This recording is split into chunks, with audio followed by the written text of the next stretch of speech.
Yang pertama, saya mau jadi imam karena melanjutkan misi Kristus.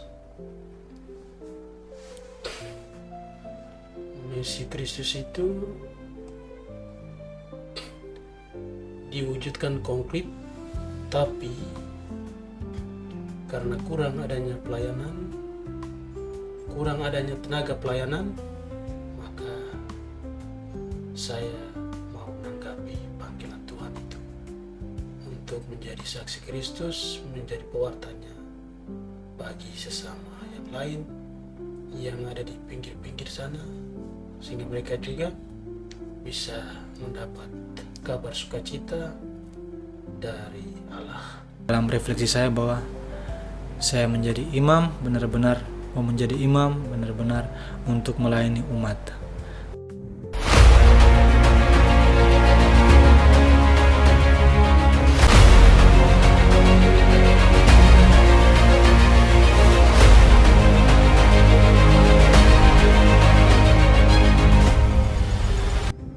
Halo sahabat Komsos sekalian yang terkasih, kita jumpa lagi dalam program Bikom, Bincang-Bincang Komsos, Keuskupan Manokwari Sorong.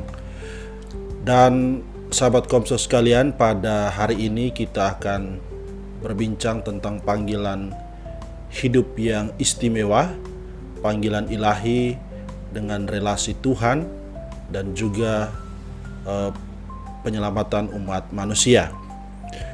Sahabat Komsos, untuk Bikom kali ini sudah hadir di studio Komsos Keuskupan Manokwari Sorong dua orang frater, yaitu Frater Vion dan juga Frater Hendrik.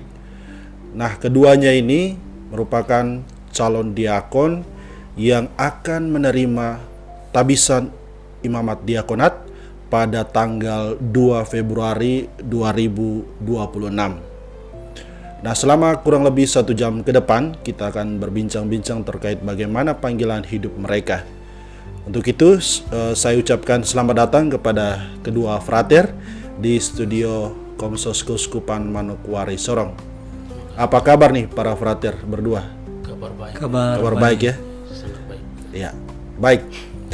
Frater, ada pepatah mengatakan bahwa tak kenal maka tak sayang. Pemirsa, sahabat Komsos kalian juga pasti pengen mengenal ini kedua frater kita atau kedua calon diakon kita.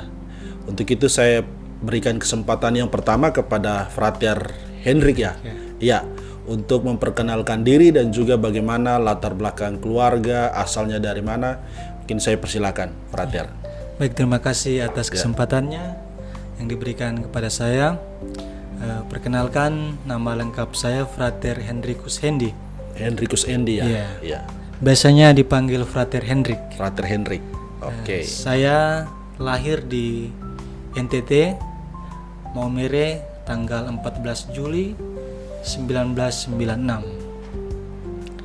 Saya anak ketiga dari 3 bersaudara. Bungsu berarti. Iya, anak ketiga dari 3 bersaudara. Orang tua saya sekarang dan juga bersama semua keluarga tempat tinggal di Tovoi, distrik Sumuri, terlebih khusus di Kampung Forada, SP2. Di sana kami mempunyai gereja stasi, Iya. stasi Santa Maria Bunda Allah. Menyangkut keluarga, orang tua, tentunya dalam kehidupan sehari-hari, orang tua pekerjaannya adalah petani, sebagai petani keluarga, dan juga untuk kakak berdua sudah berkeluarga, dan yang kakak kedua di Manokwari tinggal di sana dan bekerja di sana, dan yang kakak perempuan pertama tinggal bersama orang tua di SP2 di Kampung Forada. Di Sorong ya? Di Bintuni. Bintuni, Iya. Bintuni. Oh ya. Di Bintuni. Semua keluarga. Keluarga di Bintuni. Iya. Kalau untuk sementara ini mereka berkumpul di Bintuni. karena kakak perempuan yang kedua di Manokwari hanya karena mau acara tabisan, sehingga mereka berkumpul di rumah. Iya, baik. Terima kasih untuk Frater Hendrik. Kita akan berpindah ke Frater Vion. Mungkin Frater juga bisa menjelaskan, memperkenalkan diri sekaligus seperti apa latar belakang. Ini Frater dari orang asli Papua ini kayaknya. Silakan Frater. Baik, terima kasih untuk kesempatan yang diberikan pada saya. Di sini saya langsung perkenalkan diri. Nama lengkap saya Frater Celestinus Vion Momo, biasa dipanggil Frater Vion. Saya calon imam projo Keuskupan Manokwari Sorong. Asal paroki saya dari paroki Santo Yosef Senopi, paroki Santo Yosef Senopi. Kemudian berkaitan dengan keluarga, latar belakang keluarga kami ada 7 orang bersaudara dan saya anak ke-7. Sebenarnya ceritanya agak panjang. Tidak apa-apa Frater. Karena sebenarnya di kami keluarga itu mama sudah pernah nikah dengan bapak pertama, kemudian bapak meninggal. Setelah itu mama kawin lagi, lalu dapat kami ada 2 orang. Saya sama kakak. Kenapa saya lebih berat ke mama punya suami pertama punya anak-anak, karena kami dari lahir sampai sekarang semuanya dengan mereka. Mereka jaga kami, mereka membesarkan kami. Sedangkan bapak juga sudah punya istri sebelum itu, dan dia karena tidak lihat kami, dan kami lebih besar ke mama, sehingga kami berdua pakai ikut marganya mama. Kalau bapak sebenarnya marga Sedik.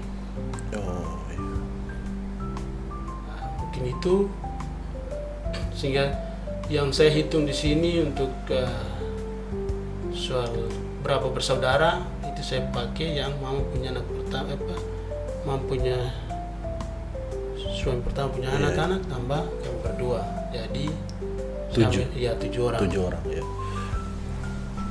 Ya Frater, mungkin semasa kecil di lingkup keluarga yang terbilang cukup besar, seperti apa kehidupan di masa kecil waktu itu sehingga tumbuhlah niat untuk masuk menjadi kaum biarawan ya, seperti itu Frater. Mungkin bisa digambarkan seperti apa masa-masa kecilnya lah. Silakan Frater. Baik, terima kasih.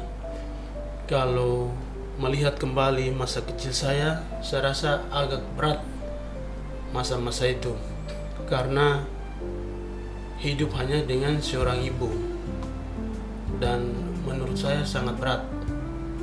Ada begitu banyak tantangan, cobaan yang kami alami. Tetapi sebagai orang beriman, kami yakin bahwa dengan campur tangan Tuhan, dinamika yang sulit ini bisa kami lalui hingga sampai pada tahap ini. Dan yang memotivasi saya untuk bisa menanggapi panggilan ini, yang pertama karena situasi pastoral dulu. Itu yang pertama sekali. Situasi pastoral dulu lebih sulit dijangkau. Wilayah yang stasi jauh-jauh, kadang mereka kurang dapat pelayanan. Kalau sekarang jauh lebih mudah. Sehingga itu yang memotivasi saya untuk masuk di sini menjadi seorang calon imam projo Keuskupan Manokwari Sorong. Ya baik, terima kasih Frater. Kisahnya masa kecilnya bikin kita hati getar-getar mendengarnya. Walaupun dalam kesulitan seperti apa, tapi kita perlu apresiasi Frater sampai di tahap ini. Saya ke Frater Hendrik. Sebelumnya kecilnya di mana? Sudah di Bintuni atau masih di NTT? Kecilnya saya pas lahir 96. Kedua orang tua saya merantau dari Momere ke Tovoi itu. Tovoi, ya.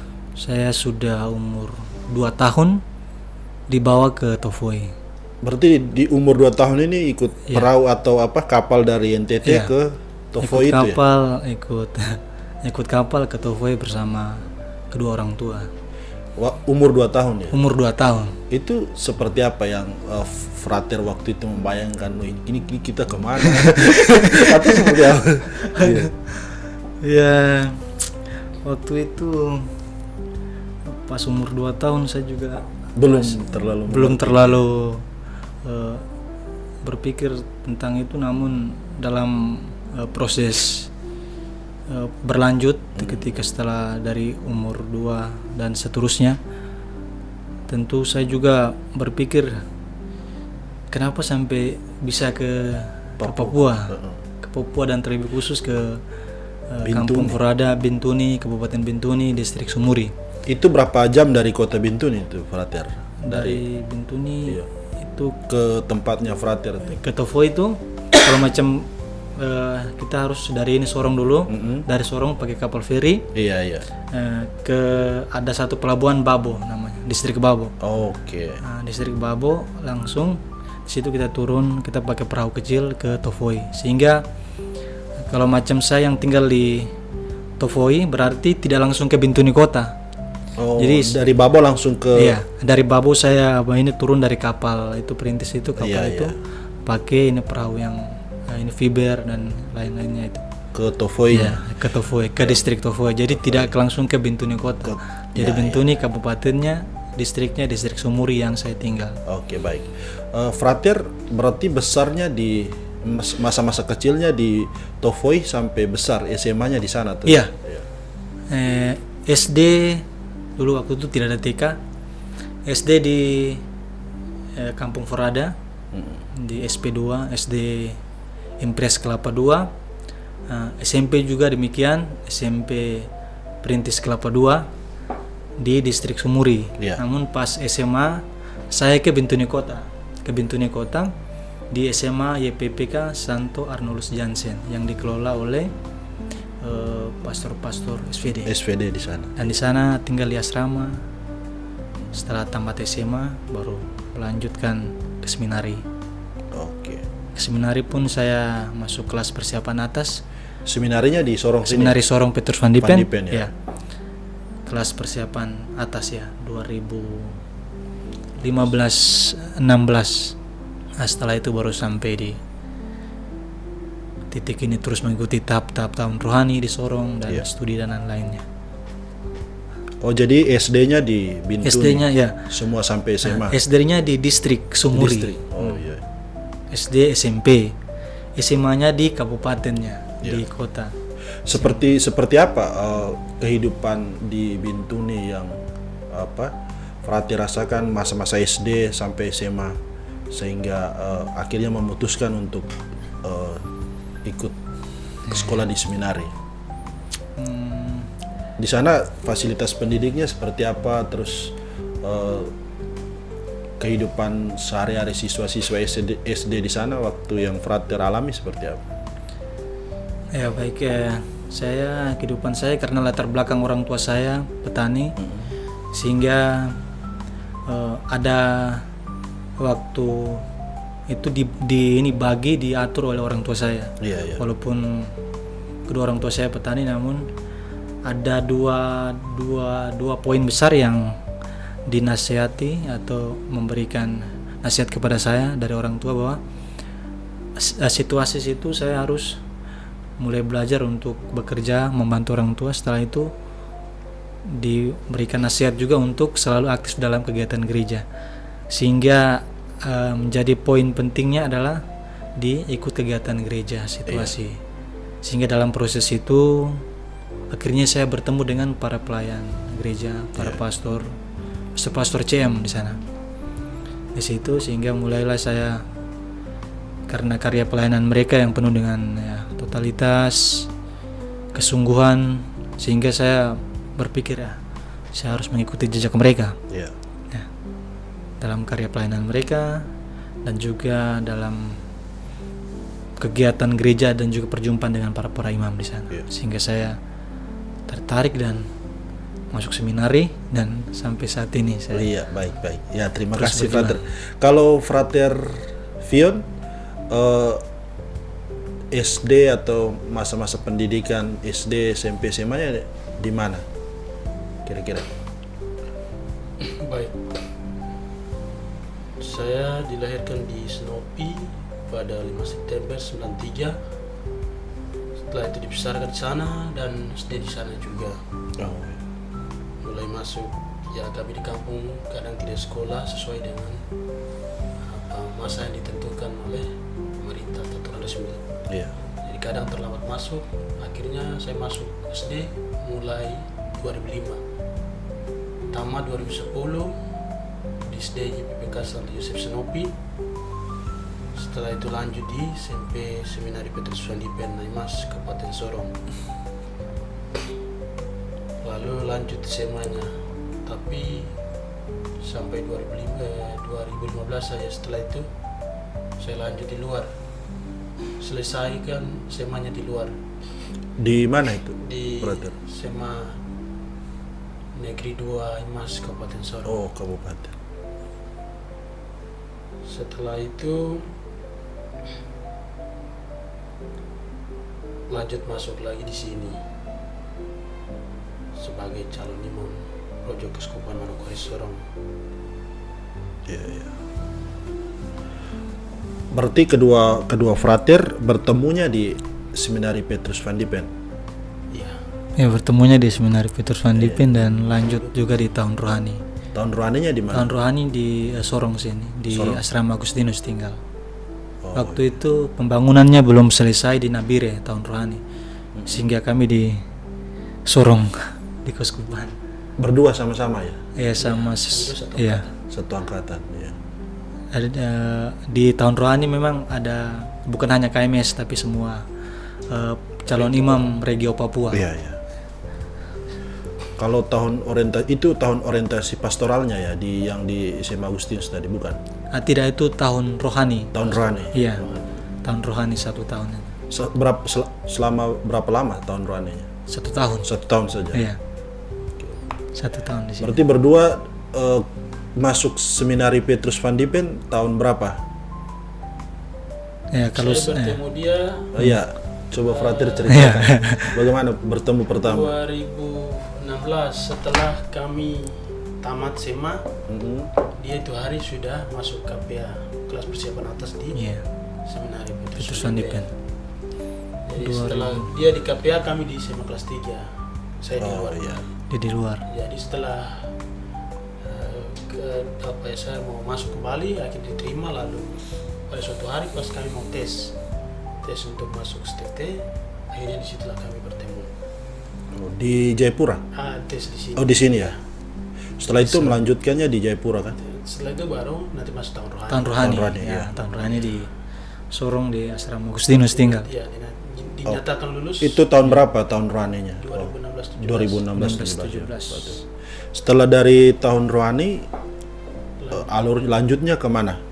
Lanjutnya setelah kami berdua tahun rohani 2016-2017 selesai, kami lanjut di Sekolah Tinggi Filsafat Teologi Fajar Timur, biasa disingkat STT Fajar Timur. Kami Jayapura. di sana mulai 2000. Itu berdua ya? Iya. Sudah akrab kan tidak waktu itu? Sudah ya. Kami ada 6 orang dari KMS. Ada 6.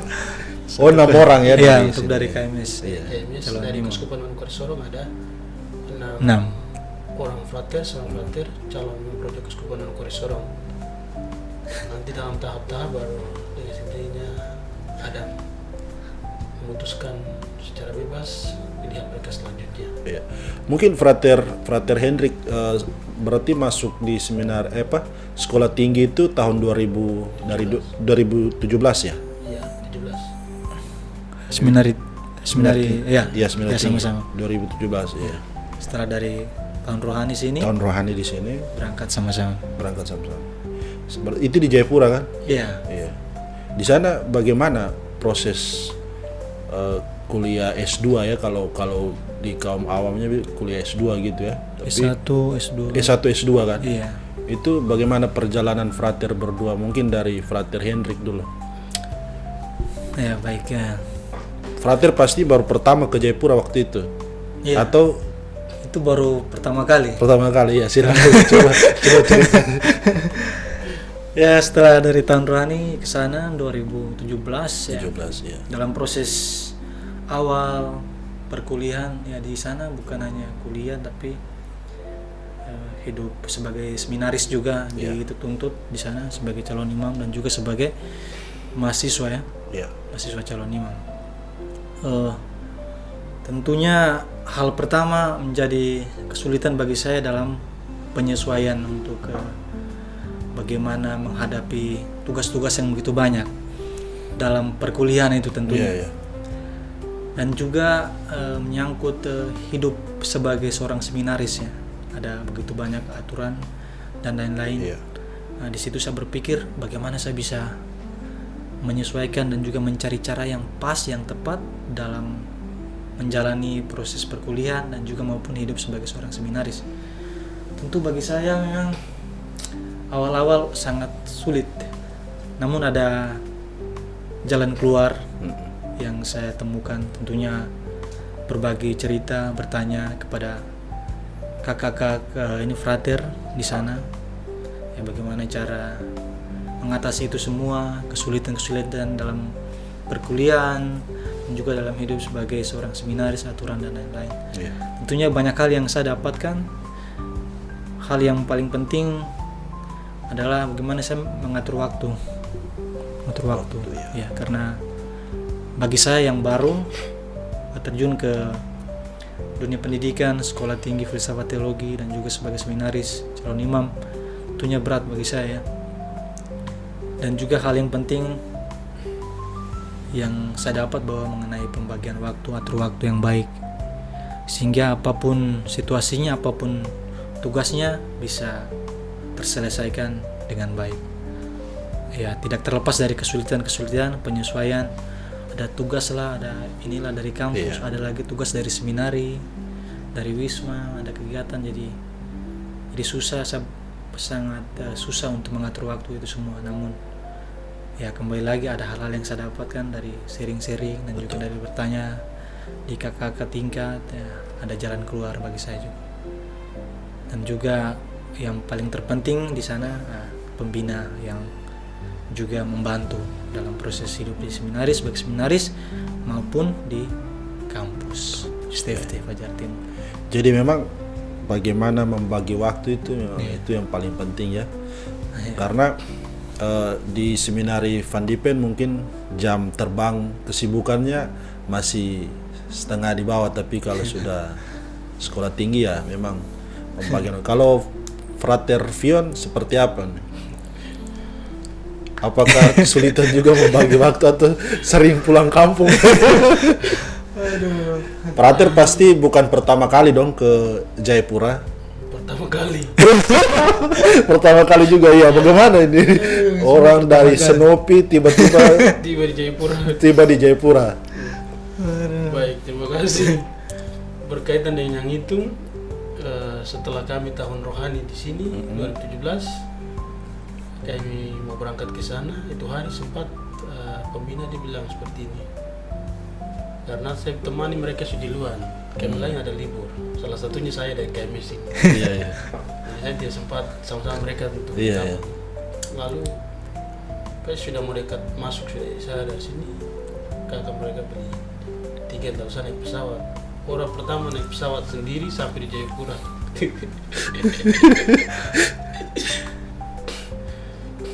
Oh, jadi Frater Hendrik mereka sudah dengan rombongan pertama, sudah duluan. Frater yang dari belakang. Kan. Oh. Oh, dan kapal Dari ya. saya itu dari sini Manokwari lalu ke kampung karena itu hari saya belum pamitan dengan Orang tua. orang tua. Iya, iya. Terutama mama itu hari meninggal, jadi keluarga mereka bilang harus pergi ke sana pamit dengan orang tua dulu walaupun sudah meninggal. Iya, iya. Setelah itu balik sampai Manokwari, dari Manokwari baru saya terbang ke Jayapura. Ke Jayapura ya. Sampai di Jayapura saya benar-benar buta, tidak tahu di mana tuh TFT ini namanya apa itu saya sampai. Tapi sudah dengar sekolah tinggi ini. Iya, Ya, sekolah tinggi masa-masa saya tahu. SMA tahu toh, tapi letaknya posisinya di mana? Ya, letak di mana? Iya, tapi taunya di Jayapura saja. Jayapura saja, Iya. secara umum. Iya. Sampai di sana saya tidak sempat juga kasih kabar atau berikan informasi ke senior mereka yang di seminar, Di seminar, frater ya. mereka. Sampai saya tidak pikir untuk sampai situ. Sempat itu hari kan ada uang juga, jadi langsung saya pakai mobil. Saya hanya bilang di driver itu, saya bilang antar ke Seminari. seminari. Dan Untung drivernya antar nih. ya, untuk dia tidak dia jahat. Kalau dihantar ke dalam waktu Kerom kan berarti brother. dalam waktu berjalan saya Jayapura situasi seram ini, baru itu hari kayaknya saya jual diri.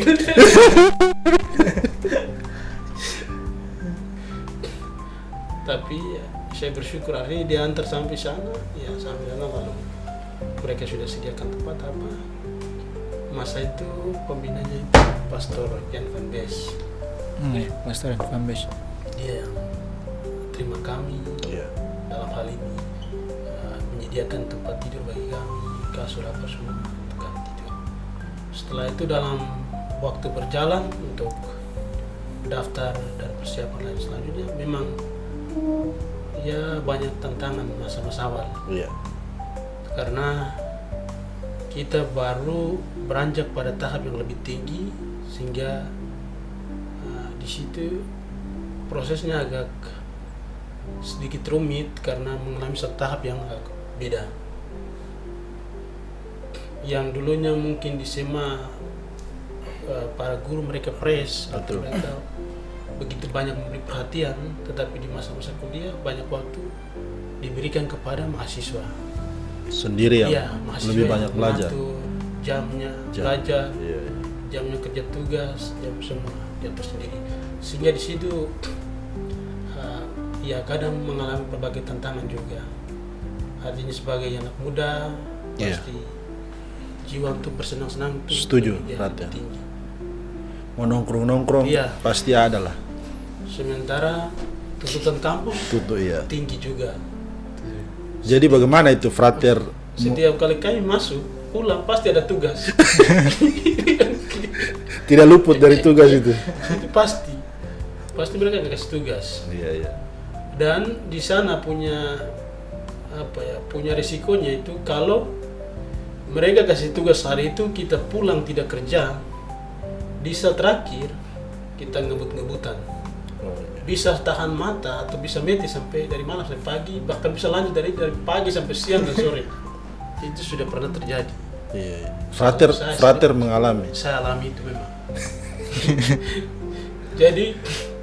Jadi kalau kita tidak serius, kita Santai-santai. tidak konsisten dengan Iya. waktu yang Sudah di memang dari kampus mereka suarakan. Jadi dia punya jam apa semua. jam ya. Mata kuliah dia punya SKS sekian mereka suka suarakan semua. Tergantung kita. Jadi kalau kita keceplosan di situ maka akan berdampak pada mata kuliah yang lain dan dia akan berisiko ke nilai. Iya. Sehingga kadang IP kita tidak Sesuai. tidak tetap, pada itu Tetap kadang turun. menurun, Iya, kadang iya. naik. Naik ya. Nah, itu risikonya di situ. Jadi yang menurut saya yang sering saya alami di sana itu tantangannya pertama di situ, di dunia kampus. Nah, setelah itu nanti baru kembali ke rumah studi. Rumah studi. Karena rumah studi juga punya aturan sendiri. Ya, jam doa ya doa, jam makan makan, olahraga.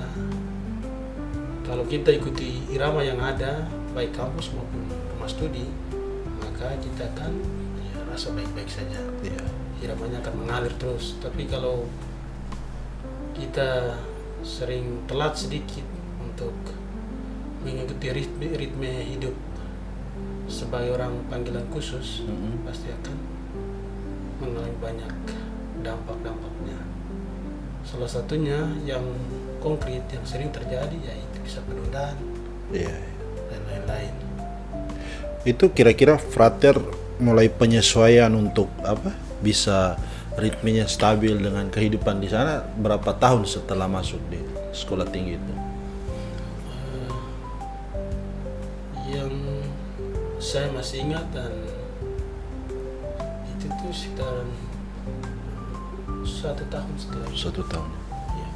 Jadi memang tidak segampang orang bilang membalikkan telapak tangan kalau kita mengambil risiko jalan ini. Karena kita masuk pertama itu kita belum tahu dosen ini dia punya cara pendekatannya seperti apa. Setuju.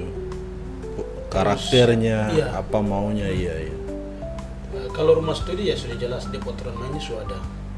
Terus pembinanya Roboyan kita sudah tahu karena Iya. dia sudah hidup sama-sama di seminari. Betul. Tapi berhadapan dengan dunia kampus agak sedikit lain karena Semakin universal tuh dia. semakin terbuka. Sehingga kita di situ banyak belajar, banyak berproses dengan irama yang ada. Nanti dalam waktu berjalan baru kita tahu dosen ini dia punya cara pendekatan seperti Iya. ya, di situ mulai ada peningkatan soal nilai, soal cepat menangkap materi yang diberikan dan lain-lain. Iya. Sehingga itu sangat membantu kami proses perkembangan pengetahuan kognitif kami yang lebih baik. Kalau Frater Hendrik bagaimana? Pasti dengan orang baru di Jayapura, bagaimana dengan kehidupan yang tadi membagi waktu, pasti tidak mungkin 1-2 bulan langsung bisa sesuaikan dengan situasi di sana. Bagaimana melihat proses perjalanan sampai memang benar-benar dari kampus ke asrama atau rumah tempat Frater dorang tinggal, itu seperti apa perjalanannya? Ya, untuk saya juga memang membutuhkan waktu yang panjang juga sih. Iya. Itu ya 1 tahun lah. 1 tahun. Karena memang saya waktu latar belakang SMA saya kan di luar, tidak di seminari, tidak di seminari menengah dari awal seperti Frater Vion. Saya di sana kan masuk kelas persepen atas. Tentu bagi saya juga sangat berat karena saya hanya 1 tahun di seminari menengah. Setelah itu dari tahun rohani ke STFT di Jayapura dengan berbagai aturan yang begitu banyak, aturan kampus dan juga hidup di seminari tinggi. Nah, tentu saya mengalami begitu banyak kesulitan dalam hal waktu tadi, karena latar belakang pendidikan saya SMP, SMA di SMA luar, sehingga paling lama 1 tahun untuk penyesuaian. Ya dengan cara untuk mengatasi itu ya terus membagi cerita atau menceritakan hal-hal yang sangat susah untuk saya mencari jalan keluar, yakni kepada kakak-kakak, terutama pembina, baik maupun dari kampus maupun seminari. Tentu waktu untuk penyesuaian memang ya butuh waktu yang lama juga sih, 1 tahun. Tapi tidak sempat terpikir bahwa ini saya berhenti atau seperti apa, tidak ya? Awalnya waktu merasa begitu awal untuk hidup rutinitas ini kampus. Awalnya memang saya pernah berpikir, aduh ini saya tidak mau kuliah, sudah itu sekitaran semester 2 atau mau jalan semester 3 S1 ya. Ya karena tuntutan nilai juga dan lain-lain. Ya waktu itu juga saya mengalami beberapa nilai yang kurang baik, namun hal-hal itu yang membuat saya itu termotivasi untuk harus bisa terus lanjut dan pasti bisa. Ada jalan keluar untuk mengatasi kekurangan yang ada. Selesai S1-nya tahun berapa? 4 tahun ke depan? Ya, 4 tahun. Di 2021 ya. Sama-sama selesai. S1 sama-sama. S1 2021. Setelah S1 sama-sama lanjut S2 di situ juga ya? Setelah kami 2 selesai 1 tahun. Itu sudah akrab sekali ya? Akrab tentu. tinggal satu rumah. Oh, satu rumah. Jadi tiap hari baku lihat Lihat. Karena mereka di sana kan bagi berkeuskupan. berkeuskupan ya. Kami punya wisma sendiri, demikian kami Dan kesupan lainnya. doa ya sama-sama, kerja sama. Kami sudah apalagi dari satu keuskupan lagi, pasti lebih Harus akrab. Iya. internalnya akan lebih jauh lebih akrab. Nanti di terakhir saya mau tanya satu kata dari Frater Vion untuk Frater Hendrik dan sebaliknya, atau lebih dari 2 kata, atau melihat bagaimana sosok Frater Hendrik nanti di terakhir ya. Tapi kita lanjut yang ini dulu. Setelah kami dua tamat S1 tahun 2021, Ya, kami dua turun top dan top. Tahun pastoral, tahun karya. Tahun pastoral di mana? Selesai S1. Kalau Frater Saya Hendrik. tahun pastoral di Paroki Santa Bernadette Mamur, Fakfak. Oh, Fakfak. Fakfak. Ush, dari Jayapura Terbang. terbang ke Fakfak. Ush, luar biasa. Seperti apa? Itu tahun 2021 ya? Iya, pas tamat kan langsung Ke sana. ya, tidak ada libur-libur lagi, langsung Berarti bertemu orang baru lagi, Dang. orang baru lagi. Orang Fakfak. Orang Fakfak. Seperti apa di sana, Frater, waktu itu? Ya, saya di sana tahun pastoral kurang lebih 1 tahun 6 bulan. Wih, lumayan juga ya. Mau 2 tahun ya? Ya, ya situasi di sana ya memang pertama orang baru butuh penyesuaian dan lain-lain. Iya, Ya. setuju. Habis itu dapat pastor paroki yang saya juga baru kenal, Pastor Alex Fabianus, Projo KMS. Nah, tentunya situasi dan juga pengalaman baru yang saya alami di sana. Ya, kembali lagi menyangkut penyesuaian lah, penyesuaian tentang bagaimana kehidupan berpastoral, tentunya jadwal yang padat dan juga kegiatan-kegiatan pastoral yang menuntut saya untuk bertanggung jawab sih. Memang awalnya ya membutuhkan proses belajar yang tinggi sih, bagaimana karakter umat yang saya jumpai, latar belakang orang-orang ini Fakfak, umat dari Fakfak. Ya, tentunya saya belajar bagaimana karakter, bagaimana kehidupan mereka di sana, dan juga terlebih khusus mengenai rutinitas dalam berpastoral itu. Iya. Ya, bagi saya memang awal sulit, seperti ke seminari tinggi dan juga STFT. Dan ke tempat pastoral juga ya, bagi saya itu hal yang baru juga. Betul. Karena harus sesuai dengan arahan atau perintah, arahan dan juga permintaan dari pastor paroki, bagaimana mengatur waktu juga kembali dalam karya pelayanan pastoral dalam semua bidang. Iya. Artinya bahwa di mana bidang-bidang tertentu itu dibutuhkan, sehingga saya harus siap sedia setiap saat.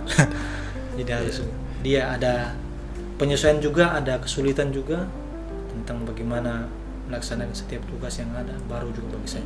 Namun ya saya bersyukur sekali karena ada orang-orang baik umat yang mana memberikan masukan, terutama pastor pembimbing, Pastor Alexis Fabianus Projo.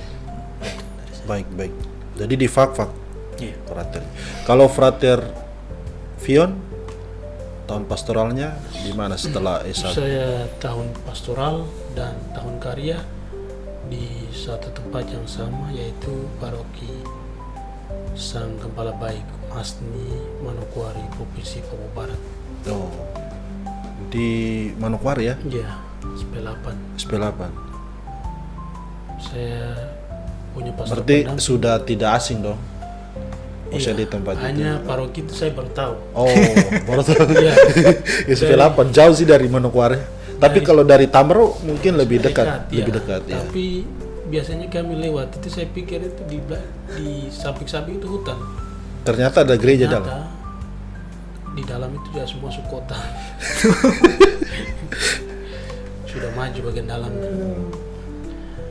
Jadi setelah tamat ke sini, Bapak kasih skala lalu ke Manokwari. Di Manokwari tugas di sana pastor parokinya dari Semarang. Oh, Pastor Romo Laurentius Sandika Bayangkara. Dia yang pastor pendamping, pembimbing. Jadi ya di pastoral juga ada banyak tantangan, cobaan. yang kita alami. Salah satu dari sekian yang lain, yaitu setiap pagi bangun bisa, terus kerja, cor-coran, Sampai segitunya frater di sana. kasih makan babi, setiap hari kasih makan babi 15 ekor selama 2 tahun. Oh, Terus- frater 2 tahun di sana ya? Iya, 2 tahun di Tahun situ. pastoral. Sapi 8 ekor. Itu punya paroki Ya, itu. punya paroki. Terus kami juga ada buka sawah 1 hektar. Jadi ya banyak hal yang kami kerjakan bersama pastor ya. Dan hampir untuk waktu istirahat siang kurang. Kebanyakan kami 2 kerja. Dan hal positif yang menurut saya sangat membantu untuk panggilan saya, yaitu belajar untuk mandiri. Peka akan segala sesuatu, tidak boleh disuruh-suruh, karena pernah pater dia bilang saya, kalau suruh-suruh itu namanya binatang. Jadi harus mandiri, harus peka. Bila ada yang tidak pas, ada yang kotor, Langsung. yang mesti dikerjakan harus dikerjakan. Iya. Tidak boleh tunggu-tunggu. Luar biasa. Dan 2 ya, tahun. saya rasa tantangannya hampir lebih berat dari dunia kampus. Karena kampus kan mungkin kita tidak mengerti yang ini, bisa cari buku. Tapi ini kan artinya kita sudah frater dong, sudah turun di lapangan lah istilahnya begitu. Jadi sudah ketemu bukan lagi dosen lagi, tapi berbagai macam orang di situ. Umat karakter dan segala macam. 2 tahun frater lalu itu. 2 tahun melalui. Kadang ada suka, ada duka, Iya, tapi ya tetap. Maju terus. Iya, tapi tetap maju terus, karena ada satu hal yang ada dalam hati saya, yaitu kalau saya tidak maju, berarti apa ya? Itu akan menggagalkan saya punya tujuan tuh. Betul. Jadi mau situasi pastoral seperti apa, yang ada dalam saya diri itu saya mau jadi imam. yang Itu pertama. dalam Iya. diri kuat sekali. Iya, jadi sehingga mau apapun tantangan yang saya alami, saya rasa berat sekali banyak, tapi Iya. saya berusaha untuk terus melangkah.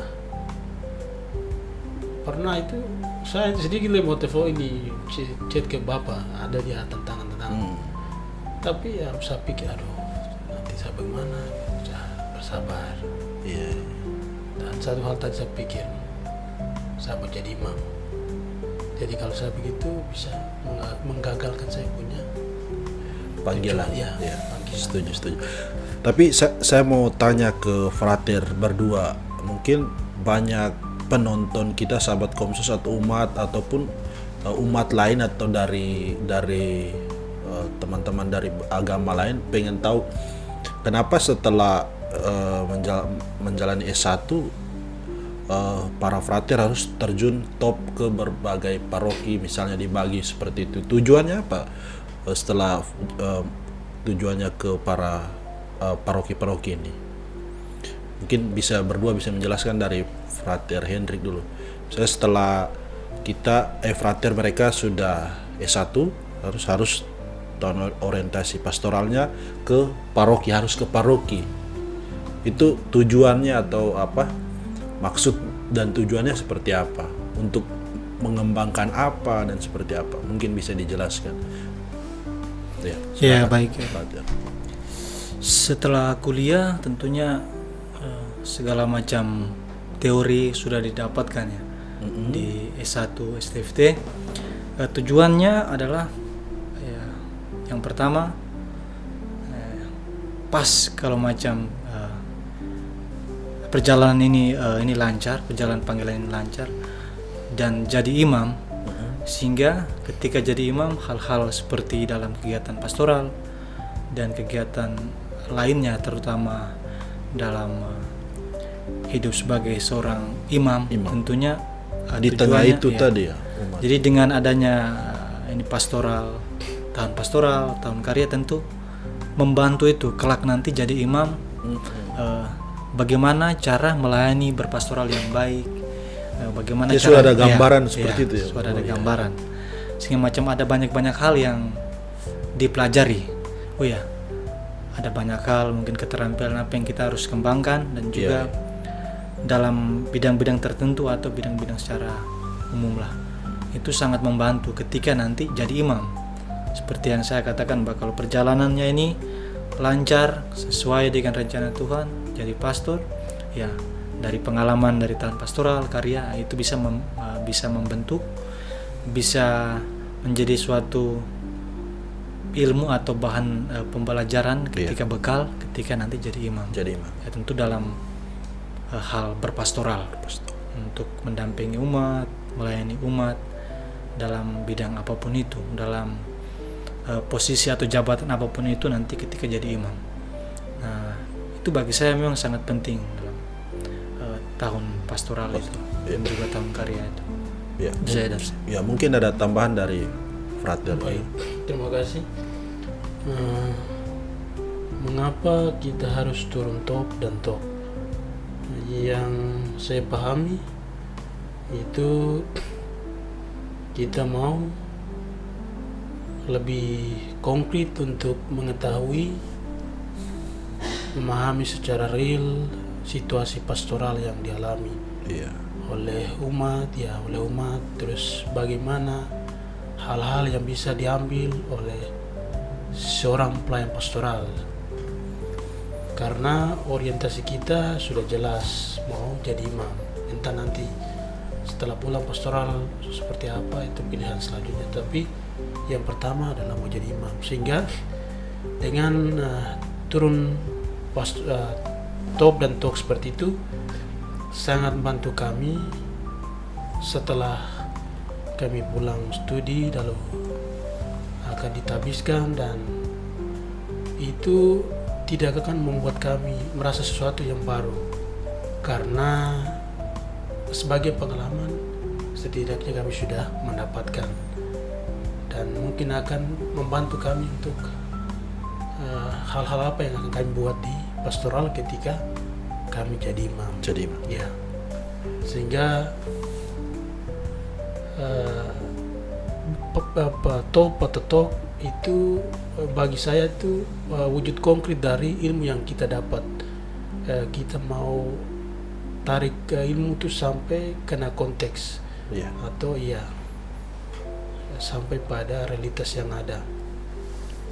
Sehingga setelah kami pulang lanjut studi, dan setelah lanjut studi balik nanti seperti hari jadi ini, kita tidak lagi merasa sesuatu yang baru kita hadapi. Tapi tidak kaget lagi lah. Bahkan ada yang terutama saya juga sebenarnya, dengan turun berpastoral seperti itu, panggilan kita itu semakin kuat sebenarnya. Ditantang. Panggilan kita semakin kuat karena dengan realitas yang ada, dengan tantangan pastoral yang ada, membuat kita juga harus jadi imam. Contohnya wilayah pelayanan pastoral Keuskupan Manokwari Sorong yang begitu luas. Iya, sehingga tidak bisa 1-2 orang yang lain, harus banyak. Salah satunya kami yang calon-calon yang akan mau jadi ini. Itu jadi menurut saya positif juga pastoral ini, satu sisi tadi untuk mengetahui, mengenal secara baik setidaknya, tapi di satu sisi memotivasi kami untuk harus serius dengan panggilan. Setuju. Ya, berarti frater mereka setelah top kembali studi lagi ya? Tahun pastoral, tahun karya lagi. Tahun karya lagi dulu baru kembali studi S2. ambil S2. Berarti total biasanya ada aturannya nggak? Total top dan talk itu berapa tahun? Apakah tergantung dari pimpinan atau seperti apa? Mungkin bisa dijelaskan. Kalau top itu aturan kampus. Aturan kampus ya. Kampus punya. Ada Jadi satu mata kuliah. Iya, satu mata kuliah. Iya, itu juga mata kuliah. Oh, kalau di universitas biasa kayak KKN gitu ya? Kuliah KKN kerja kami- nyata? Tidak, KKN kami sudah Beda? pernah lalu ya. Oh, KKN iya. kami juga pernah praktik juga. Oh iya, ini Tapi top. itu cuma mata Itu aturan kampusnya berapa? 2 tahun? 1 tahun. 1 tahun. Kalau TOK itu kebijakan Keuskupan. Kembali ke Keuskupan, kalau Keuskupan merasa bahwa boleh untuk hanya batas top saja lah pergi studi bisa. Oh, Tapi ada, tapi sejauh ini kebanyakan sampai 2 tahun. Nah, itu kembali ke kebijakan. kebijakan Keuskupan. 1 Jadi- tahunnya itu yang kebijakan Keuskupan. Top dan TOK di satu tempat yang sama, frater berdua atau beda-beda lagi? Saya tahun pastoral Frater di Hendrik tahun pastoral di Fak-Fak tadi. Fak-Fak di Paroki Santa Bernadette Mamur. Itu bukan di kota Fak-Faknya kan? Mamur. Oh, di Fak. Di bagian distrik Distriknya kan? distrik Ramomongga. Iya. Kamu mau nggak ya? Setuju. Setelah itu saya yang sisa 6 bulannya itu saya pindah ke bagian pesisir pantai. Di waktu itu masih tahun 2022 atau 23 tuh saya pindah ke satu praparoki, Praparoki Santo Geraldus Mayela Wayati. Nah itu di sana saya Di 6 Fak-Fak bulan. juga Iya, ya? di Fak-Fak juga. Di sana saya 6 bulan di sana 6 bulan. membantu Pastor Yosep Lamak Oh iya. selama 6 bulan. Karena ada permintaan tenaga sehingga saya tidak lanjut di Paroki Mamur, pindah ke bawah. Jadi tahun pantai. Dan- karyanya 6 bulan. Iya, sebenarnya tahun karya kan 1 tahun. Hanya saya sudah 6 bulannya di Paroki Santa Bernadette Mamur. Oh, Karena waktu itu di Paroki Santa Bernadette Mamur itu sudah ada 2 pastor. jadi dipindahkan. Iya, jadi saya dipindahkan di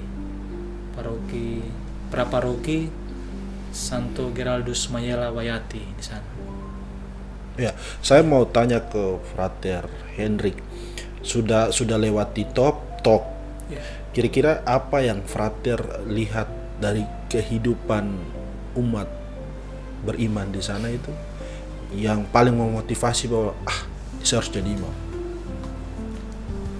Ya baik, berdasarkan pengalaman yang Berarti ada, 2 tempat ya? Ya, Frater bisa jelaskan perbedaannya seperti apa? pengalaman saya tentunya yang pertama di Paroki Santa Bernadette Mamur, dan juga yang kedua Praparoki Santo Geraldus Mayela Wayati, sekarang sudah paroki.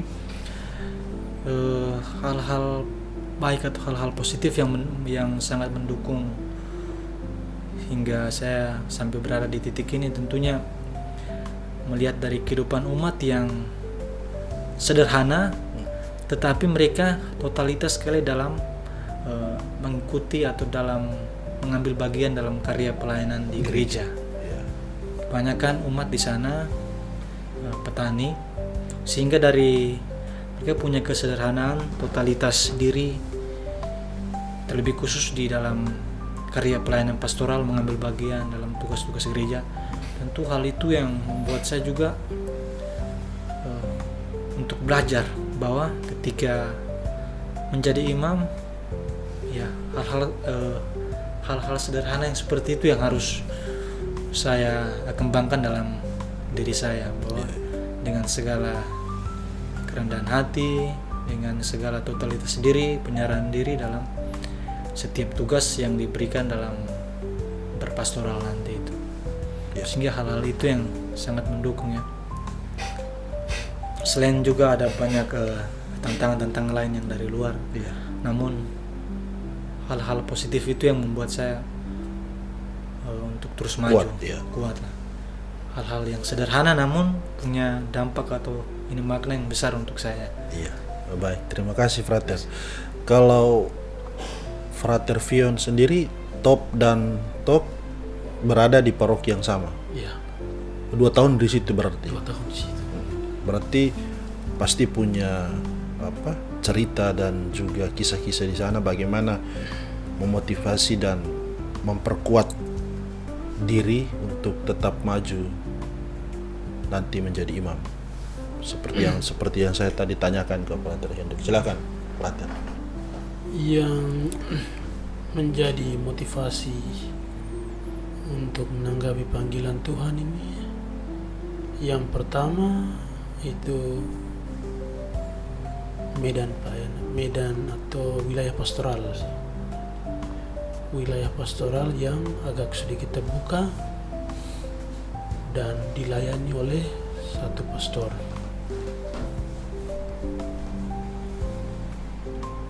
Itu yang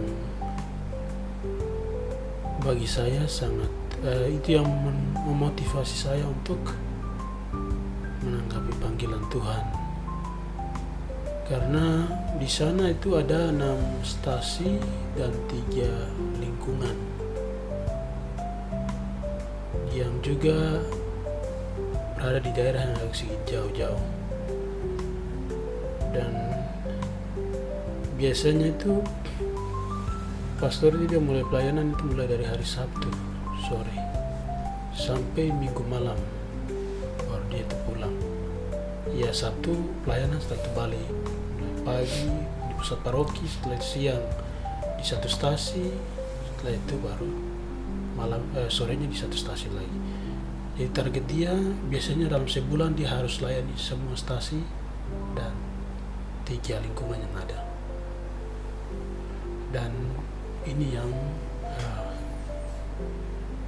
memotivasi saya bahwa dengan realitas yang ada membutuhkan banyak tenaga pelayan sehingga bisa mengisi bagian-bagian yang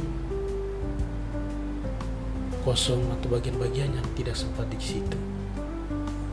Terus kalau situasi umat di sana untuk hidup menggereja saya rasa baik, semuanya baik. Yang masih perlu dikembangkan adalah kepekaan tadi. Karena hal itu bukan hal baru, tapi itu hampir di wilayah Indonesia Timur aspek kepekaan ini sangat kurang, dan kebanyakan itu mereka membutuhkan adanya gerakan dari seorang tenaga pastoral. Sedangkan pendekatan yang digunakan agak sedikit berbeda, dan inilah yang mereka rasakan agak sedikit lain. Karena bagi mereka proses mereka baru berjalan, jadi mesti diantar pelan-pelan. Nanti mereka sudah sampai, sudah terbiasa dengan keadaan yang ada, disitulah mereka akan mengungkapkan diri mereka. Tidak mesti harus disampaikan lagi, diberitahukan lagi baru digerakkan, digerakkan lagi baru bisa diambil tindakan untuk kerja dan lain-lain. Hal-hal yang mungkin saya alami yang di sana, hal aspek ini yang sangat dominan soal kepekaan ini. Sedangkan untuk keaktifan, doa dan lain semuanya sesuai berjalan ya. Semuanya berjalan, hanya bagian itu saja. Ya, terima kasih Frater berdua. Berarti setelah top dan top kembali studi S2 ya? Itu tahun 2023 berarti? Iya. 23. Ya, no? Ya, sama-sama ya, berdua. Iya, sama-sama. Berapa lama S2-nya? Ya, 2 tahun lebih lah. 2 tahun ya? 2 tahun. Dari kampus memang standarnya 2 tahun. Karena kampus STT Fajar Timur S2-nya baru diakui, baru berjalan 2 tahun. Iya. Sehingga ada diberikan waktu gitu kalau macam tesisnya belum selesai. Jadi total semua ya 2 tahun setengah lah. 2 tahun setengah.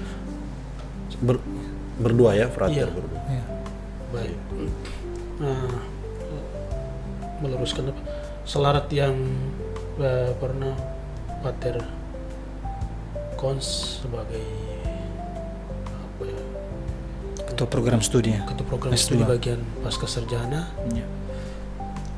Paling lambat 3 tahun. Ya. Mentoknya di situ. Lambat. Sehingga dalam pertemuan terakhir itu dia katakan bahwa kamu punya waktu masih 1 tahun bisa. Hanya tergantung sponsor Dari keuskupan lah ya. Keuskupan. kalau macam kami belum selesai di 2 tahun, masih bisa untuk 1 tahun ini. Tetapi kalau sponsor macam rasa bahwa tidak bisa batas di sini, maka mau tidak mau dari kampus harus pulangkan. Jadi kami 2 selesai ya tadi 2 tahun 6 bulan. Berarti 2024 25. Dia 25. 25. Saya Iya. ini tambahkan bahwa S2 itu waktu itu Frater Vion yang duluan selesai S2-nya karena tesisnya sudah selesai, sudah ujian et audendas. Nah, itu dia duluan ke sini sehingga dia selesainya di tahun 2025. Saya mengalami sedikit keterlambatan ya, ada beberapa hal dalam penyusunan tesis sehingga saya selesainya di tahun ini. Tahun ini ya. Pas ya tahun ini sehingga ujian terakhir, ujian et audendasnya tanggal 19 Januari. Ya, sehingga saya selesainya untuk semua urusan kampus di bulan Januari 2026. Kalau Frater Vion tahun 2025 sudah urusan dengan kampus sudah beres. beres. Itu barang. Iya. Betul. Oh ya, saya penasaran Frater Hendrik, tesis ambil apa?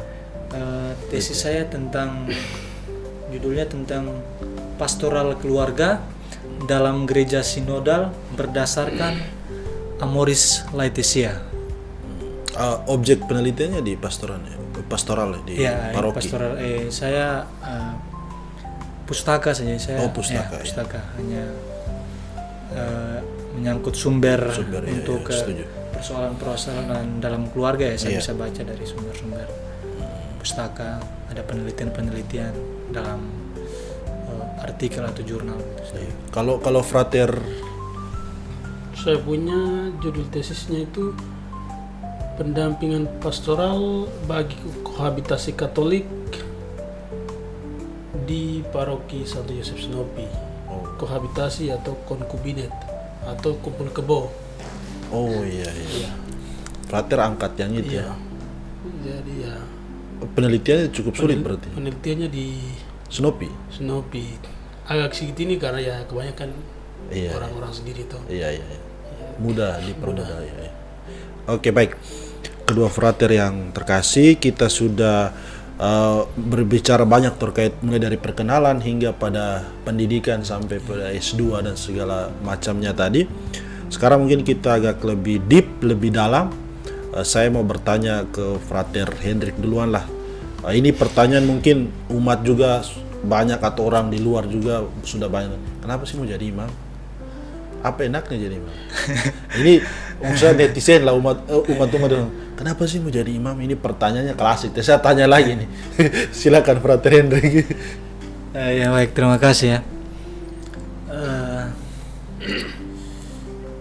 Mau jadi imam tentu kembali pada pengalaman yang saya alami, seperti saya jelaskan bahwa ada perjumpaan dengan para imam dan juga dengan mengikuti kegiatan-kegiatan di gereja ya. Kenapa mau jadi imam? Karena pertama tentu mau mengikuti Yesus itu dalam setiap karya pewartaan yang ditugaskan oleh Bapa kepadanya. Tentunya untuk saya bahwa saya mau melayani umat di Keuskupan Manokwari Sorong ini karena begitu banyak begitu banyak hal yang dibutuhkan, yakni imam itu sendiri dan juga sehingga dalam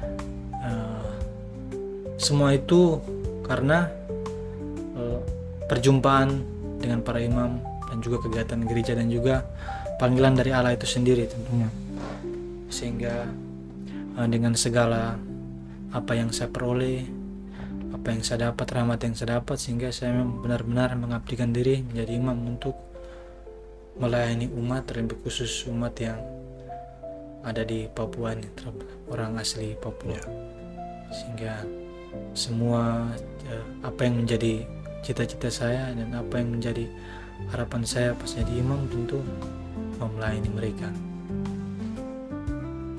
Sejauh ini saya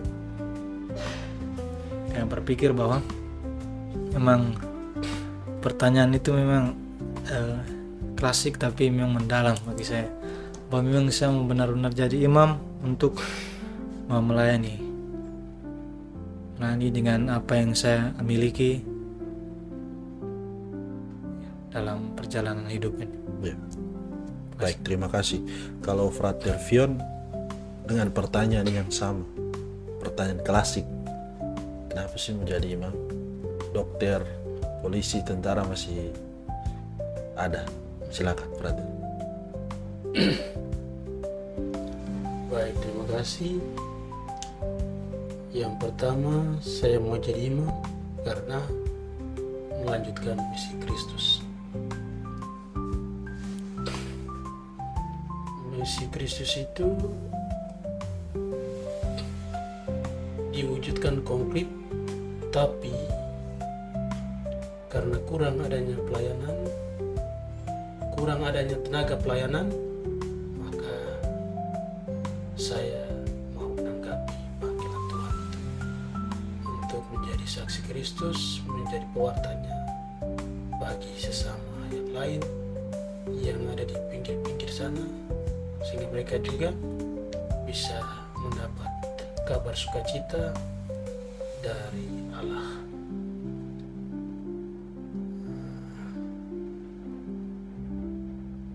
Ya, mungkin seperti itu. Ya, Frater berdua kita tahu bahwa untuk menjadi seorang imam nanti kan tadi prosesnya sudah panjang dan pasti ada kendala dan segala macam. Mungkin bisa diceritakan atau berbagi sedikit saja. Kira-kira apa sih, ada tantangan kah tidak dalam perjalanan panggilan ini? Mungkin dari Frater Vion terlebih dahulu, silakan. Baik, terima kasih.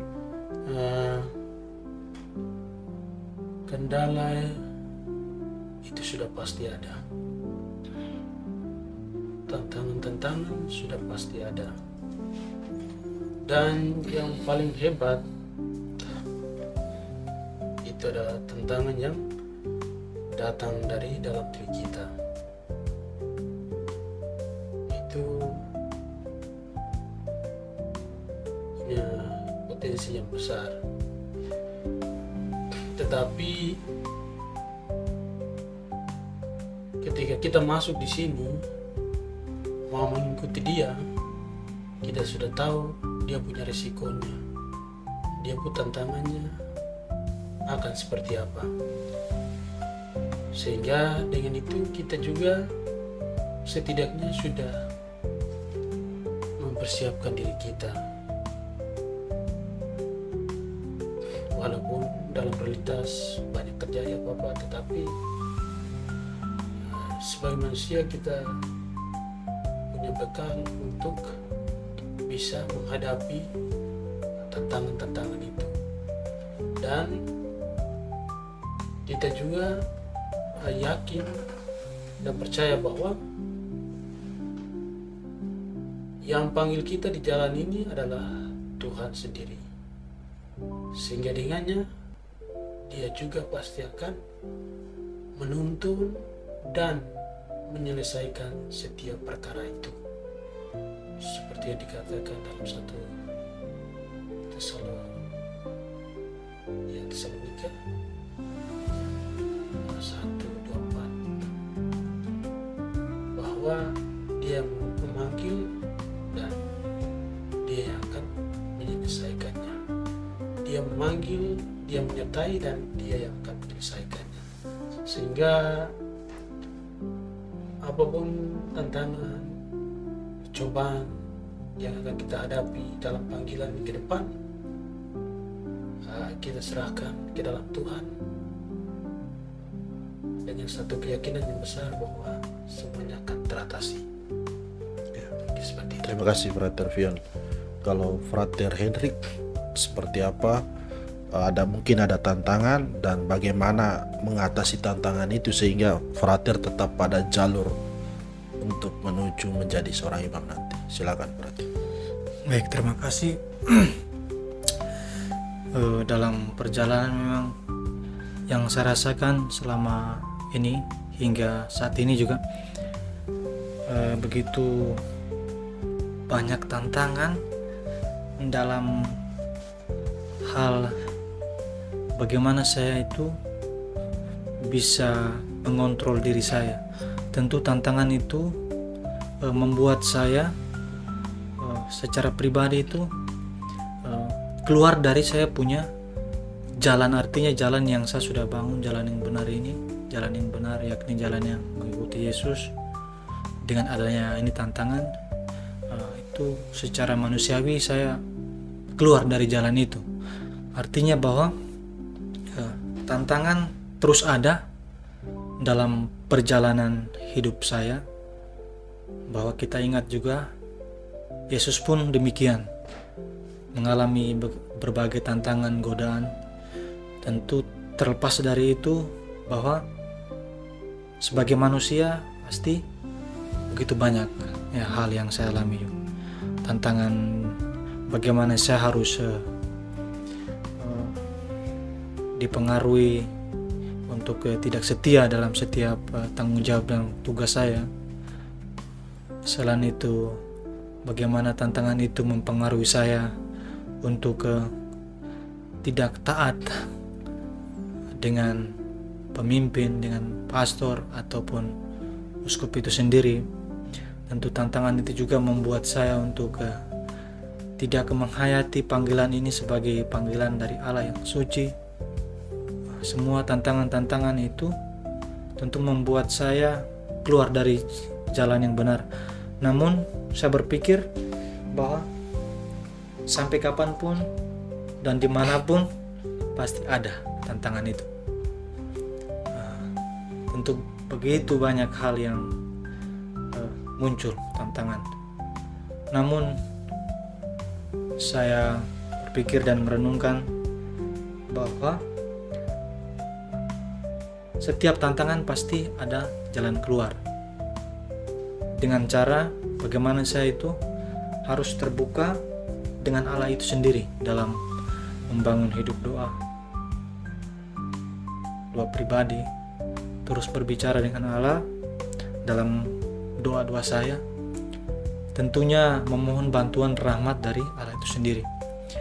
Ketika saya menggunakan saya punya kekuatan sendiri atau cara sendiri, tentu setiap persoalan itu, tantangan-tantangan yang saya sebutkan tadi mempengaruhi saya untuk bagaimana taat, bertanggung jawab, menghayati panggilan ini adalah suci, bahwa dengan doa pasti ada jalan keluar melalui bantuan Allah.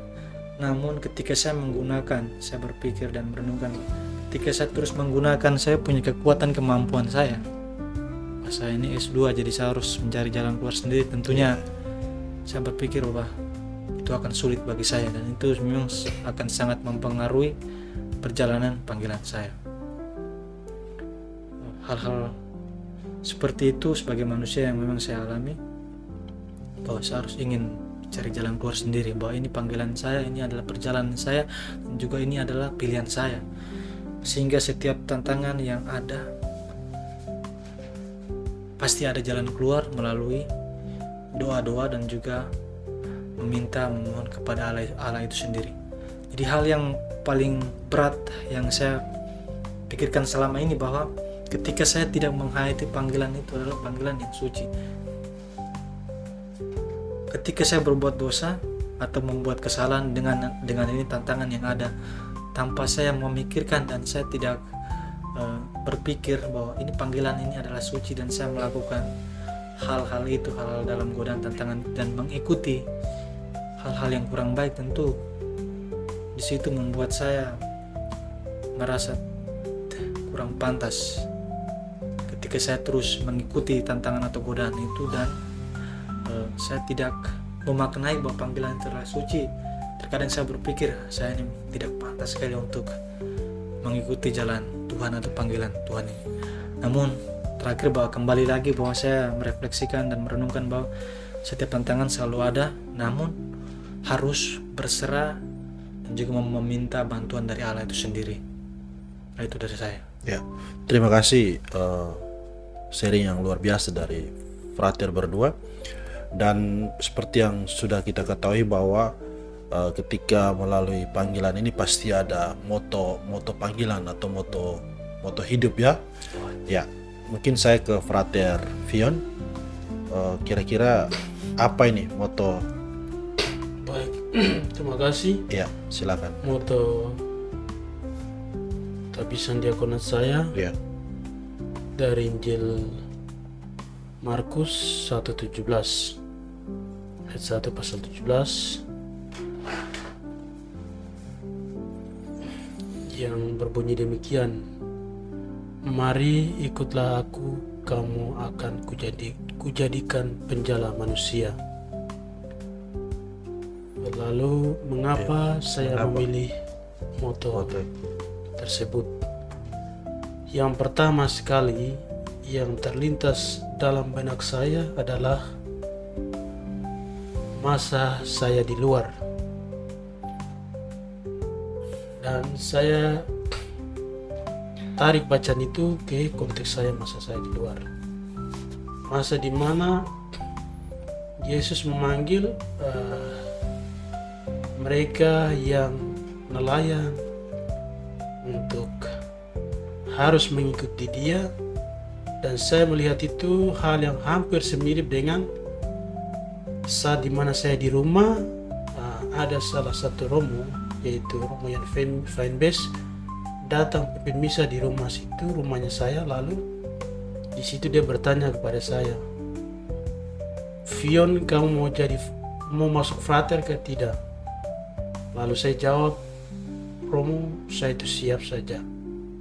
Kalau Romo atur, Romo urus, maka saya siap untuk masuk.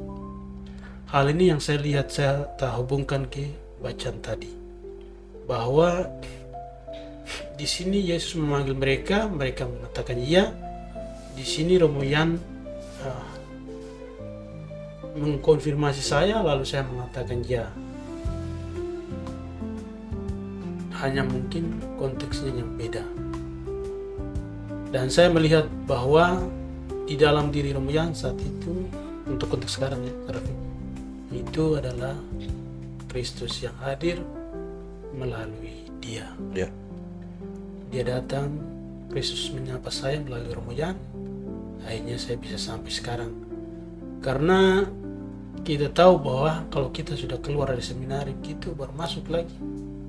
Manusia kita ini kan suka kartu merah tuh. Oh, iya. Baru kalau masuk itu ada rasa kan. Tapi mungkin ini refleksi saya juga, ya waktu masa di seminari ya setidaknya saya kemungkinan kecil saya orang baik. Sehingga itu yang jadi catatan untuk Romo Yan. Setelah itu dalam proses selanjutnya Romo atur Romo saya, ya ini semua campur tangan Tuhan tadi.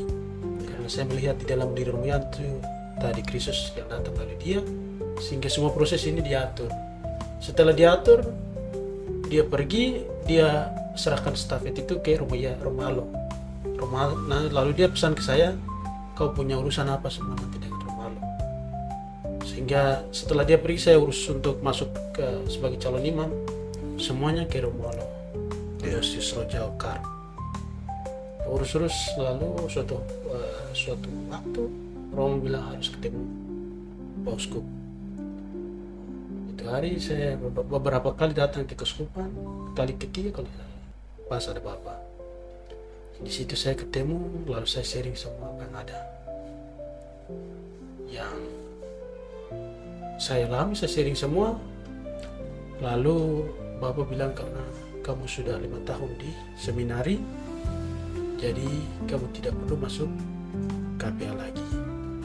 Kamu langsung buat lamaran dan masuk persiapan untuk kursus dan tahun rohani. Ya. Hingga sampai saat ini. Ya, frater, lalu cerita begitu panjang bagaimana perjalanan sehingga bisa sampai sekarang dan motonya tadi. Lalu bagaimana Frater dalam praktik kehidupan sehari-hari untuk kekuatan apa menjaga menghidupi moto ini yang seperti yang tadi Frater sampaikan. Baik, untuk menghidupi moto ini, supaya moto ini bisa terrealisasi atau terwujud dalam realitas yang konkret yang akan menghantar saya sampai pada jadi imam sehingga bisa menjadi pelayan seperti yang diharapkan dalam moto ini, maka saya mesti menjaga diri saya, karena saya tahu bahwa saya pun jalan ini pasti ada banyak tantangan, banyak cobaan. Maka yang pertama harus saya buat adalah jaga diri saya dan terus mengasah diri saya sehingga saya bisa mampu terjun dalam realitas yang konkret, mampu terjun dalam dunia di mana umat-umat yang sedang membutuhkan bantuan, membutuhkan pertolongan dari hamba Tuhan. Ya. Terima kasih Frater, luar biasa sekali. Frater Hendrik, apa motonya ini Frater?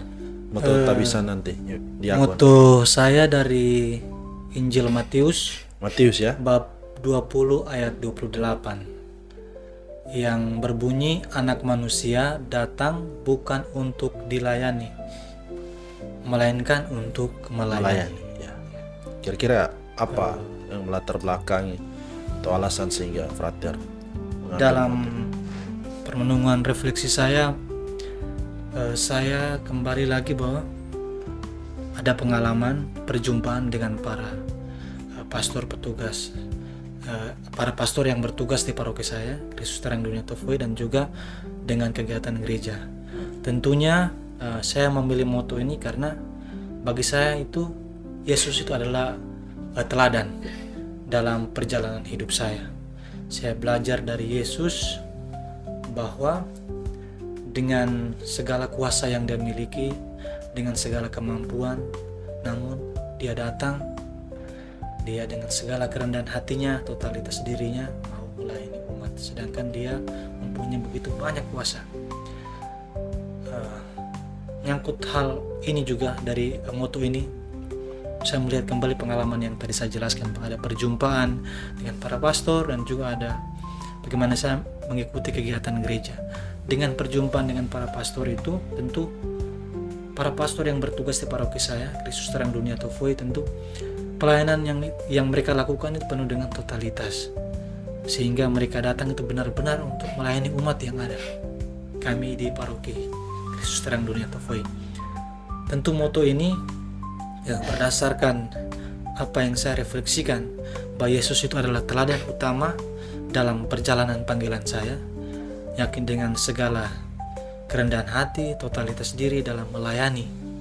Dia berkuasa, namun dia tidak minta untuk dilayani oleh umat-umat yang ia jumpai dengan tugas yang Allah berikan kepadanya.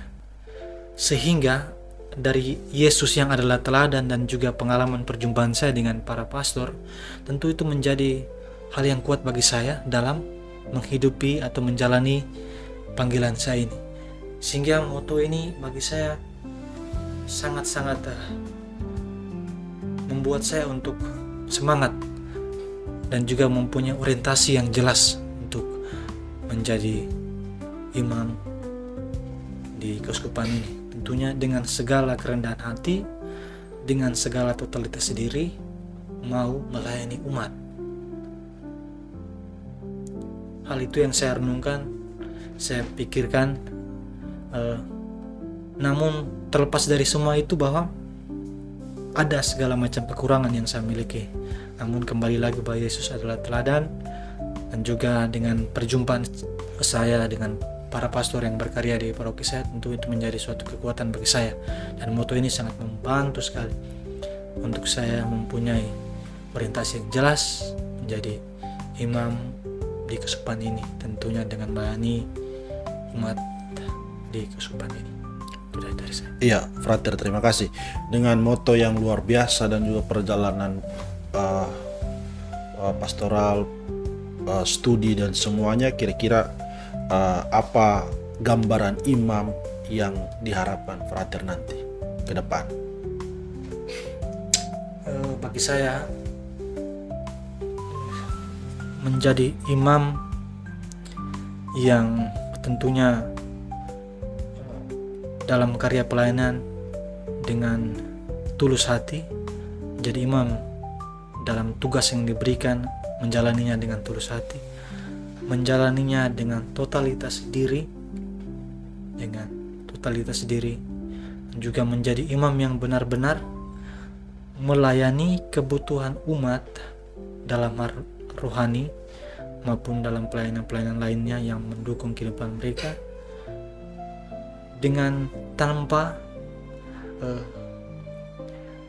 mempunyai misi-misi untuk kepentingan diri sendiri. Sehingga bagi saya, menjadi imam yang memang benar-benar tulus hati dalam karya pelayanan dan juga totalitas diri dalam karya pelayanan tugas yang diberikan.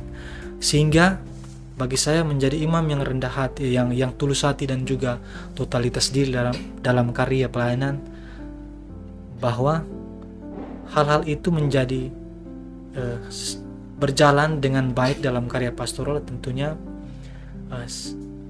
menjadi imam yang benar-benar pada akhirnya itu harus dengan kerendahan hati dan juga ketaatan itu sendiri.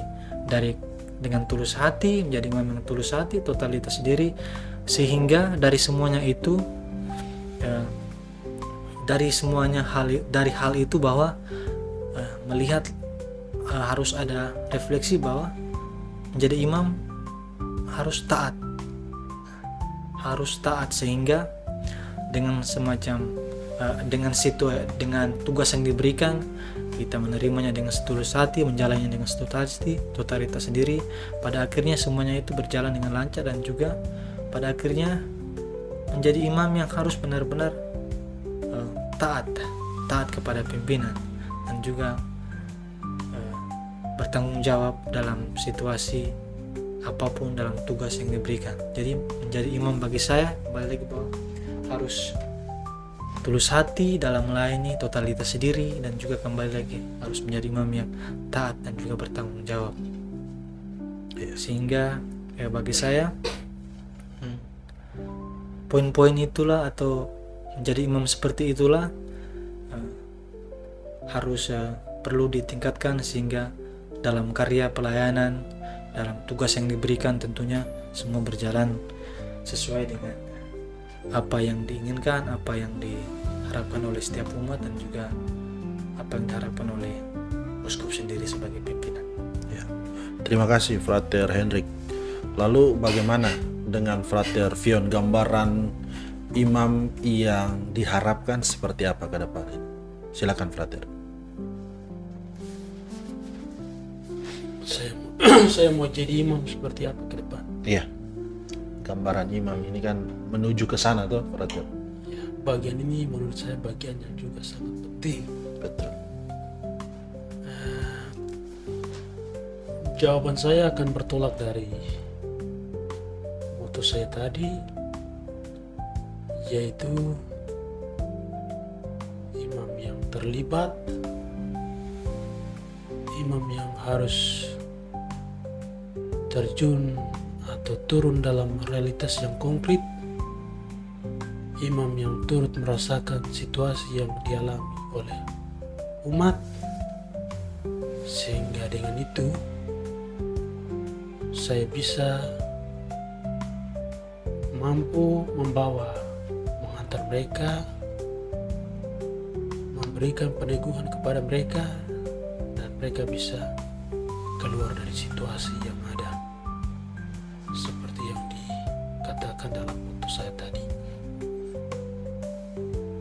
Bahwa saya mau ikut dia karena di ladang-ladangnya ini masih ada tempat yang kosong-kosong, dan di tempat kosong itu ada banyak hal, banyak persoalan yang terjadi, dan di situ saya harus terjun, saya harus terlibat dengan mereka dan berusaha untuk sama-sama keluar dari situasi persoalan hidup yang mereka alami, baik rohani, sosial, ekonomi, politik, maupun aspek hidup lainnya, atau persoalan apa saja mereka alami.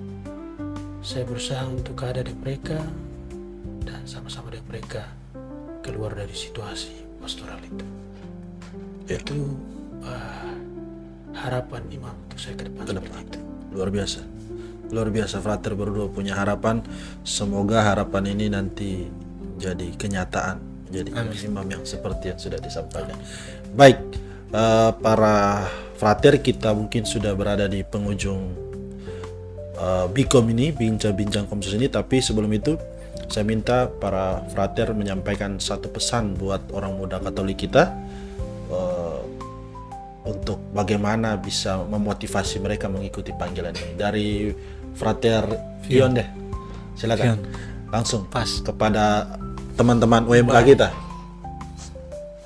Selamat berjumpa dengan teman-teman OMK, orang muda Katolik di Keuskupan Manokwari Sorong ini yang kami cintai bersama ini, maupun di keuskupan-keuskupan lain yang mungkin ingin masuk sebagai calon imam di Keuskupan Manokwari Sorong.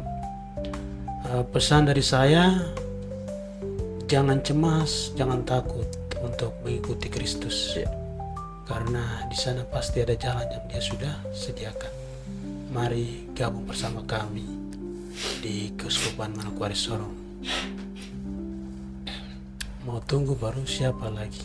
Siap, setuju. Mungkin dari frater Hendrik, silakan. Bagi teman-teman OMK, orang muda Katolik di Keuskupan Manokwari Sorong, dari saya frater Hendrik, terus semangat dalam menjalani kehidupan, terutama mengikuti kegiatan gereja, dan juga jangan takut untuk mendengarkan panggilan dari Allah itu sendiri untuk mengikuti jalan panggilannya, yakni menjadi imam, menjadi suster, bruder di Keuskupan Manokwari Sorong ini. Tetap semangat, jos. Oke, terima kasih frater Hendrik. Para teman-teman OMK tetap semangat dan jos. Itu pesan-pesan dari kedua frater, semoga bisa memikat hati teman-teman OMK kita untuk mengikuti panggilannya.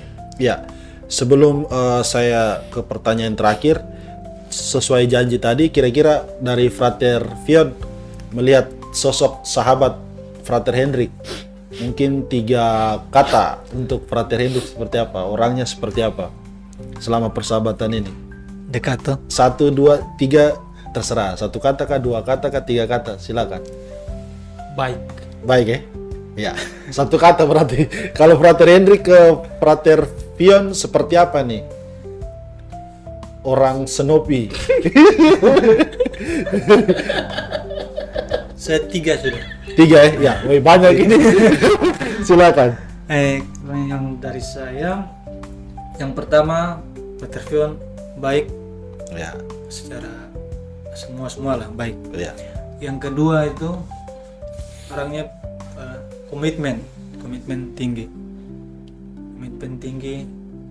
dan yang ketiga ganteng. Senyumnya manis ini. Oke, frater berdua tinggal berapa? Sehari lagi ya? Untuk menuju habisan diakonat. Tanggal 2 kan? Iya. Hari Selasa berarti. Iya. Iya. Senin. Senin, Tanggal 2 ya. Senin. Ya. Frater Fion, apa persiapannya? Atau apa yang disiapkan untuk menuju menerima tabisan diakonat ini? Yang pertama, persiapan diri. Persiapan diri ya. Ya, Ada gugup-gugup ke tidak? Terada ya? tidak.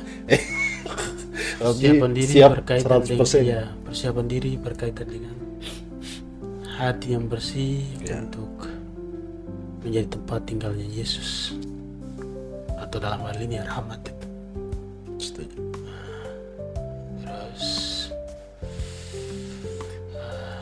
Teruslah berpegang pada tujuan atau motivasi awal, karena tidak gampang dijalaninnya, pasti itu semua setuju. Iya, terima kasih. Jadi aman ya persiapannya. Ya, Kalau Frater Hendrik, bagaimana persiapan? Ada persiapan khusus atau memang tidak ada atau seperti apa? Silakan Frater. Persiapan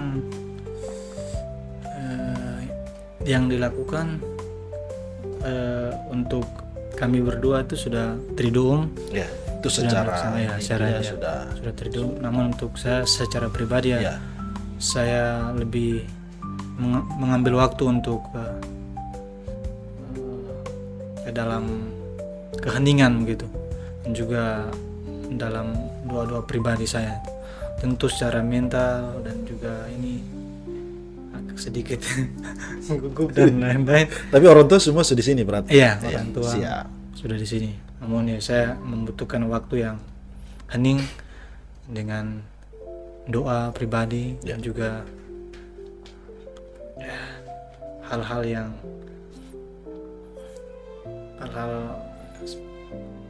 selain doa, yang juga itu sudah mengambil waktu yang sunyi, yang mengambil waktu untuk diri sendiri lah, untuk terus merenung dan juga terus berbicara dengan Allah melalui doa. Ya, sejauh ini dan sampai saat ini itu yang saya lakukan, mengambil waktu hening Baik. untuk berdoa. Oke. Selain persiapan yang tadi triduum. Siap. Terima kasih Frater berdua Terima atas kasih. sharing yang begitu mendalam dan menguatkan pada kesempatan ini. Kita semua berdoa, para sahabat Komsos, agar kedua frater kita ini dapat mengikuti tabisan imamat diakonatnya ya pada tanggal 2 Februari 2026, tentunya sesuai dengan kasih dan kehendak Tuhan kita Yesus Kristus. Sahabat Komsos di mana saja Anda berada, demikianlah Bikom, Bincang-Bincang Komsos, Keuskupan Manokwari Sorong bersama Frater Vion dan juga Frater Hendrik. Kita akan berjumpa di Bikom selanjutnya. Terima kasih sudah menonton dan sampai jumpa.